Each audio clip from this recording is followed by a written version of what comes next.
It's the time to get your home and your property ready. As you mentioned, Brooke, an Arctic blast is coming. It's time to start making those preparation. That includes things inside, outside your home. ABC 13's Liliana Pearson live with some tips from experts. Liliana, give us those tips.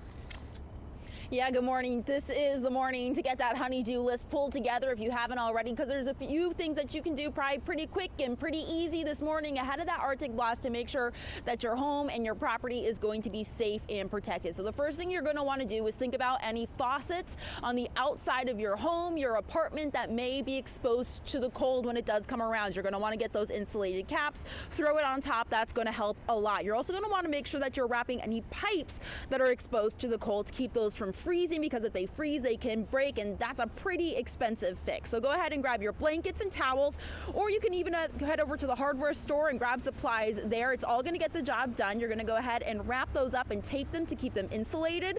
It's also a good idea to keep your thermostat on all day long and keep it at the same temperature. Also, if you have a garage, go ahead and keep that door closed to make sure you're not losing any extra heat. Not only that, but those lovely plants that you spent all summer working on and protecting from our really extreme heat that we had this summer, you're gonna want to make sure you're protecting those from the cold now. So if you can, go ahead and grab a blanket and a sheet to protect them. You're just going to want to make sure that those are tied or staked down so they're not blowing away.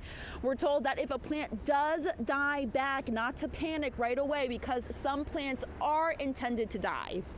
It's really up to the individual homeowner. Like bananas is something I really enjoy growing. I have a few at home. Sometimes I protect them with frost cloth. They're just similar like we talked about doing with these. You can do that if you have one or two. If you have as many as we do, it's really not worth it. And so like I said, we know these will come back, so we won't do it to these. So go ahead and do your research now. Check out what plants you have and make sure that the ones that need protecting are other ones that are going to do okay if they die back a little bit in the cold. And of course, you may have also heard some of the conflicting information. Do you drip your faucets? Do you not drip your faucets? So we did bring that question to city officials. They told us that they understand not everyone can avoid it. Some people are going to have to drip their pipes. However, they do ask the majority of people, please do not drip your pipes. If everyone in the city does it, we're told that that could impact water pressure. From downtown, I'm Liliana Pearson, ABC 13 Eyewitness News.